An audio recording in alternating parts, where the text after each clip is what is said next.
You're listening to Good Fit, Poor Fit. Our podcast is part of the UD Project, a small business rooted in occupational therapy that looks at how the design of a home environment impacts how well people of different ages and abilities perform everyday activities.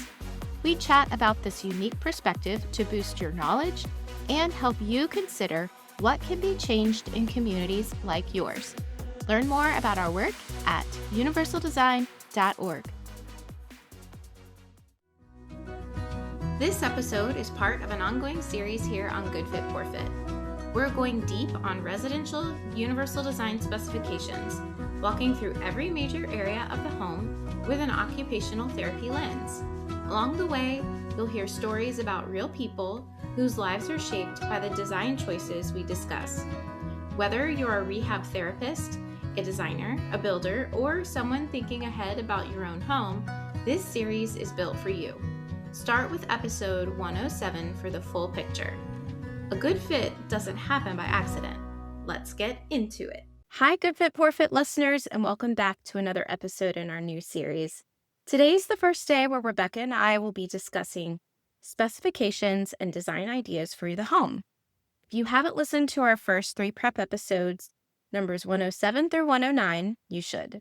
We give you a good background to frame your perspective on what we'll be talking about in regard to accessibility in the home.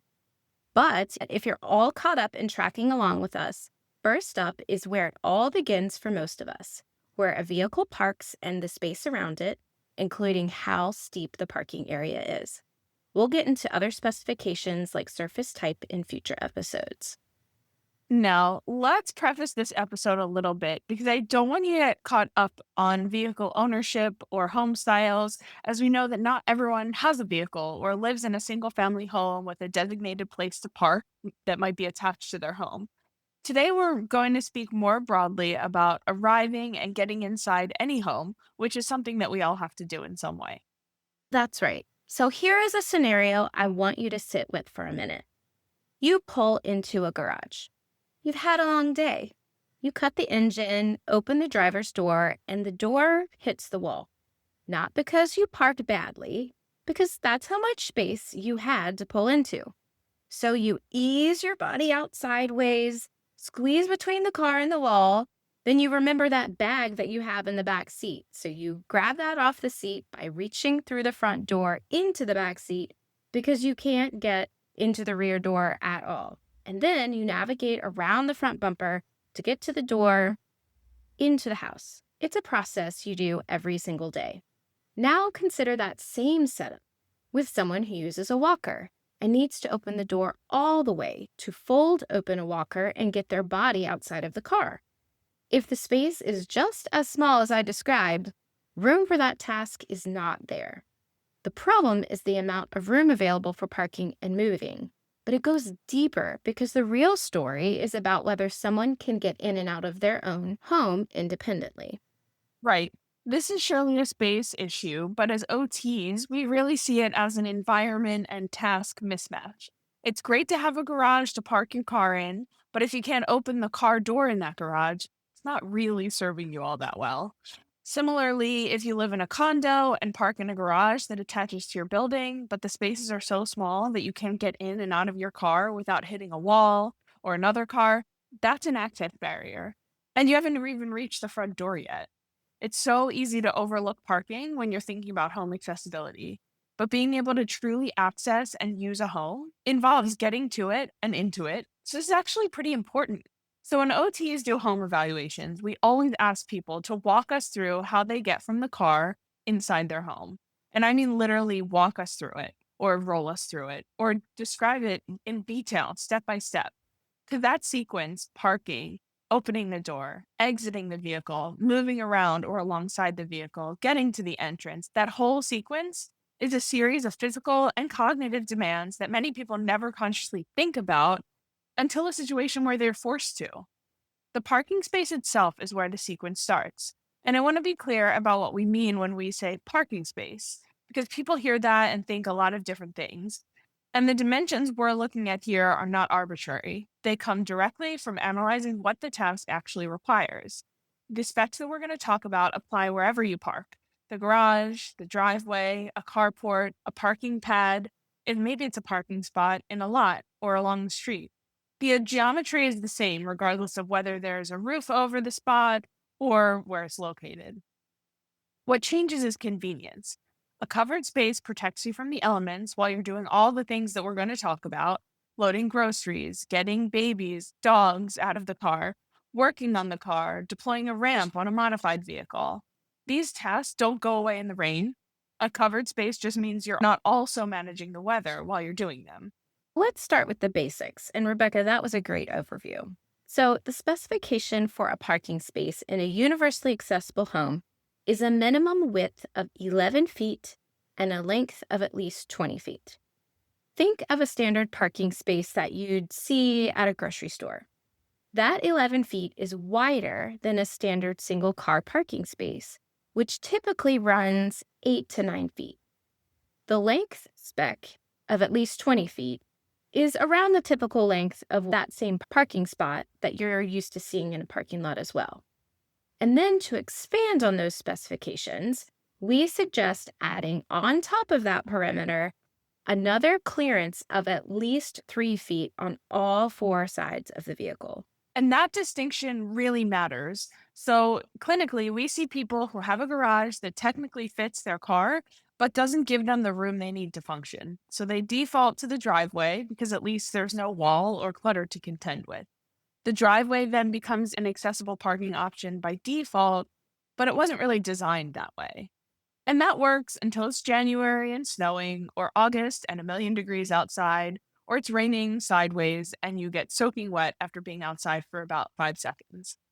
The goal is to really create a space that meets the dimensional specs and provides coverage, because both of those things together are what make arrival and departure genuinely manageable and safe across a full range of conditions that a person might encounter. And also just plain convenient. So when we walk through the specs here, hold both of those ideas at once. The numbers apply everywhere, and the covered space is just the better version. Absolutely. I think we can all agree with that if we've ever had to unload groceries in the middle of a rainstorm. But anyway, the width is where I always start when I'm thinking about this, because this is really surprising to people.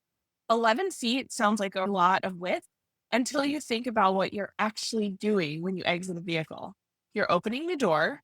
The door itself should be able to swing all the way out so you can move your body around the door on all sides, which requires you to be able to position yourself to get into the vehicle.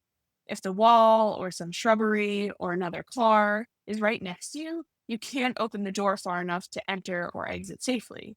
And for most people, that's a nuisance. For someone who needs significant room to maneuver, that makes it pretty much impossible. And that's why you see in public spaces the ADA accessible spots with those white hatched lines beside it. It's providing that additional space for a person to get out of the vehicle without another vehicle blocking the space. And that's why you see people get really mad when they're parked in those spots. This is especially important in the situation of using a modified vehicle with a ramp or a lift on the side for people to use with their mobility equipment. Yet, this additional space we're recommending touches daily life for almost everyone in ways people don't often think about. You come home from the grocery store. You've got groceries in the trunk and bags from work in the back seat. You need to make one trip. That requires getting to the side and the rear of the vehicle, opening the doors fully, and having room to stand there and load up. Or you've got a baby in a rear-facing car seat in the back passenger side. Getting that baby out requires opening the door as wide as it goes, leaning in at an angle, unclipping the harness, lifting the seat, and then maneuvering back out while holding the seat in one hand. You cannot do that with 6 inches between the door and a wall. Yeah, no, definitely not. And then there's also what happens after you get that kid out of the car. You're moving to a stroller. You need somewhere to set the car seat while you unfold and lock the stroller. You need room to maneuver both pieces of equipment before you start walking. That whole transition, which every parent with a young child does multiple times a day, requires space on the side of the vehicle and behind the vehicle. And when that space isn't there, people develop workarounds so quickly that they stop registering them as workarounds and just assume that that's the way it has to be. And then we can't forget about car maintenance. This is another dimension that often gets overlooked entirely in this conversation and goes great with the 20 feet of space for length of that parking area. Checking your oil, jumping a battery, swapping out a wiper blade, putting on a spare tire. These are tasks that happen at the front, rear, and sides of the vehicle. Some of them require getting low, popping the hood, standing at the front of the car, or even having to maneuver underneath it. If your garage is sized so that the front bumper is 18 inches from the back wall, you cannot safely work on the front of that car inside the garage unless you move it out a little bit.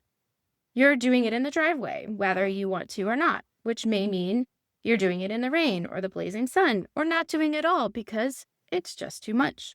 And honestly, who has ever wanted to pack their car for vacation out in the driveway in those types of conditions?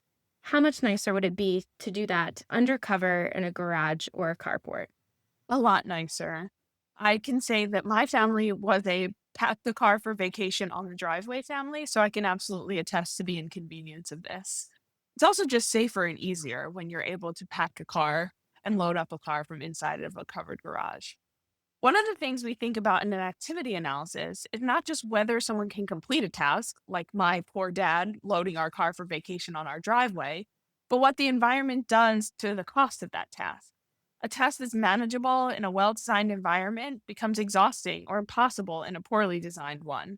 Again, I'm thinking about my dad loading our car for a beach vacation when it was 100 degrees outside, being so sweaty that he then had to go in to take a shower before we left. Maintenance tasks that require squeezing around a car, bending in tight spaces, or repositioning repeatedly because there isn't room to work, that's another great example. Those adjustments, they add up and they can lead to injury and they can be really dangerous. For someone managing pain, fatigue, or limited range of motion, that's not a minor inconvenience. It's a reason that the task might not get done. Exactly.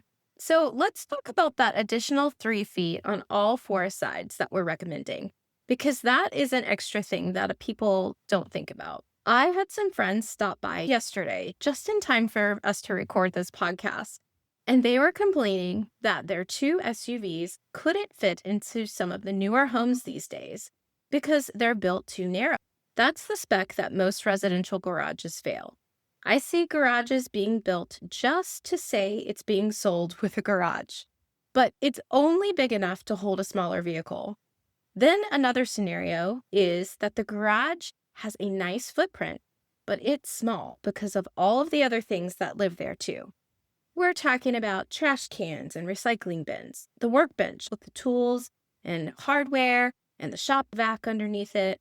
Don't forget about the bikes that are hanging or maybe leaning, all the seasonal stuff, beach chairs, camping gear, the kids' sports equipment, and the bins of holiday decorations. Sometimes that space gets turned into a workout area as well. The garage in most American homes is doing 3 or 4 jobs at once, and the car often gets left out. When you park the car, you're parking it into whatever space is left, which is often not very much.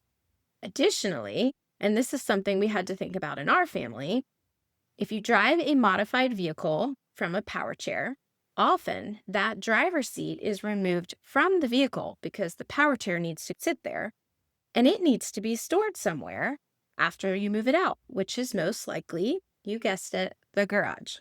So the garage can get pretty full, and none of those things are going anywhere unless the family is really great at organizing or willing to have a yard sale, which I think we all know is easier said than done. That's not a criticism, it's just a reality. Sometimes we just have too much stuff, and the combination of homes not having enough storage space, the garage can easily become an overflow storage area. There is also a slope specification, which is something we must talk about. The parking surface should have a slope no greater than 1 to 50. That means for every 50 inches of horizontal clearance, the surface rises or falls no more than 1 inch, which sounds like almost nothing until you think about what you're actually doing on the surface. Most people see this slope that I just mentioned, the 1 to 50, in a garage or carport type setting where things are generally flat. But if you're parking out in the driveway, there is no telling what that slope will be. I'm sure you can all imagine or maybe you have a very steep driveway and you've seen those driveways and it's very hard to navigate on. When we were prepping for this podcast episode, I was sharing with Sarah about a neighbor of mine who has a driveway that absolutely does not abide by this specification. It is so steep, I cannot imagine even walking groceries up that driveway, let alone parking a car on it and unloading them from there. I have a very similar example in my neighborhood. They actually park the vehicle on the road because the driveway slopes all the way up to the garage door, making it almost impossible to get in and out on that slope and manage tasks around the vehicle. Exiting a vehicle on a sloped surface like this is genuinely a different physical task than exiting on a flat one.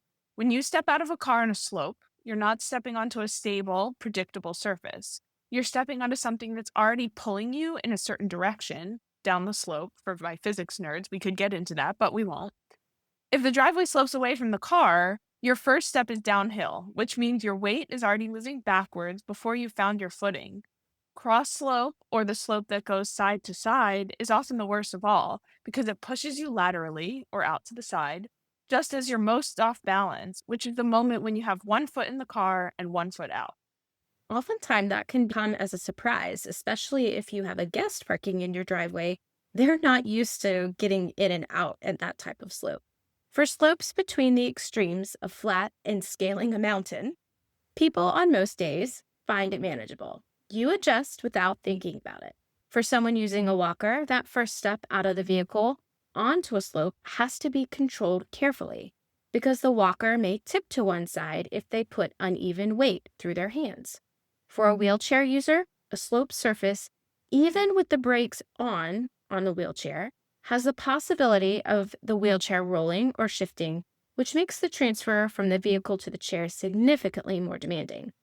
And if they're using a sliding board, which is like a little bridge for a person to go from inside the car out and back and forth, they are either sliding up or down as it mimics the outside slope, making the transfer even more challenging than if it was flat. And for anyone with a balance condition, vertigo, neuropathy, or reduced lower extremity strength, slope requires their body to be constantly making small corrections on uneven or sloped surfaces, and that work happens below the level of conscious awareness for most people. When that automatic correction system is compromised, a slope that nobody else would even think twice about can become a hazard. And honestly, it's interesting how we become so used to our own workarounds, never identifying the environment as a problem. But let's look at an example of this. Yes, so now we're going to drop in on Margaret. We briefly introduced her before in a previous episode. She's 58 years old. She was diagnosed with MS, which is multiple sclerosis, about 12 years ago. And she has adapted her life in ways she probably would describe as practical. She has a go with the flow personality and has made changes as needed with things she's experienced because that's just kind of the person she is. With MS or multiple sclerosis, she can have easy days and then hard days. As she's dealing with fatigue and lower extremity weakness, using a power chair to drive in her accessible van has allowed her to remain independent. She and her husband live in a home that they built 20 years ago before either of them had given much thought to any change in health or function. The home was built around the life that they had at the time, which is true of most people when they're thinking about their homes. They have a one-car garage just big enough for the SUV her husband drives, but as for the van, it was acquired later and equipped with a side entry ramp, which needs a minimum of 52 inches to fully extend, and then at least 3 feet or more clearance beyond the ramp for her to get on and off it on a flat surface. Basically, she needs the width of 2 parking spaces put together, if that's helpful as you're imagining it. Unfortunately, she's not able to make that happen in the current single stall garage as it's just too small. So she did what she needed to do and she parks in the driveway, even in the rain, heat, and snow. Thankfully, there's a flat portion at the top. Just as I described a little earlier, many driveways don't have that flat portion at the top, but that gives her the room the garage doesn't. So, this story is a great example of what I mentioned before. Workarounds that become so embedded in our routines that we don't describe them as problems unless someone specifically asks us about them. Of course, this is particularly significant for people within the disability community, such as folks with MS like Margaret, whose day to day functioning and energy levels could vary greatly. Now, let's take a problem solving lens to Margaret's situation. So, if you're analyzing Margaret's situation, what she needs is not complicated. The van is the solution she already has. The driveway is the workaround she shouldn't have to use, but she's glad it's an option, even if it isn't perfect. And the garage configured around a parking spec that accounts for her van and for her would mean she comes home through a protected, covered space instead of an open driveway every day. That's the difference we're talking about. And what an important difference that is. We know many people out there in the same position, so let's think about this in three layers. What you can do right now without spending much or anything, what you can do with some targeted investment, and what the right answers look like at the design and construction stage. I want to be clear before we start. The solutions in the first two tiers that we're going to talk about are real solutions. They're not consolation prizes. They're appropriate for a lot of situations. But the third tier is where we get to talk about what the home should have looked like or could look like from the beginning. And that conversation matters whether you're building new, planning a significant renovation, or just trying to understand what you're dealing with. So let's start with the no to low cost option. In the garage, the most immediate thing you can do costs almost nothing. Take inventory of what the space is actually doing. Most garages have evolved organically over the years. The trash and recycling bins ended up against one wall, the workbench claimed the back, the bikes are somewhere in the middle, the equipment, beach chairs and camping bins, holiday boxes, they just ended up settling wherever there was room. Nobody really designed it that way, it just kind of happened. Rebecca, I think you're looking into my garage because that it happens so easily. You walk out the door, you put something down, and then it just stays there. So the first question worth asking is whether the things taking up the floor space could maybe take up space elsewhere, like the ceiling or maybe the wall. Bikes that are leaning or sitting on the floor could be wall mounted onto hooks. Sports equipment can go on wall mounted racks or shelves out of the way of your car doors opening. That is something that you want to consider. You should also consider moving them from the garage completely and put in an outdoor weatherproof box on the side of the house. Seasonal bins can go onto ceiling platforms as well. We do have a style guide that we created within our organization, and I have it linked in the show notes. It has some really good examples in this first chapter for ceiling lifts, wall-mounted systems, overhead configurations. It might be really helpful as you're thinking through this space.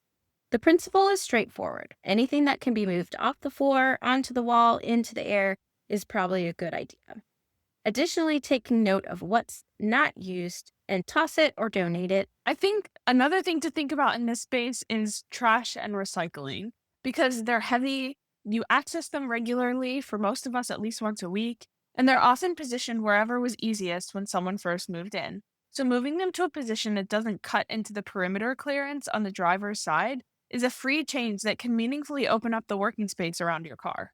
Yes, reorganization is definitely a no-cost option. The other no-cost adjustment is simply where you park. Let's say you have a 2 or 3 car garage. If these are built to standard dimensions, these can often provide the accessible clearance needed for one vehicle, assuming the space is managed with care and planning. Park toward the center rather than toward one wall. Intentional positioning within the available space is free and immediate. What you'd probably want to do in this scenario is consistently park your car in the same spots, where access needs have been properly set up for each driver.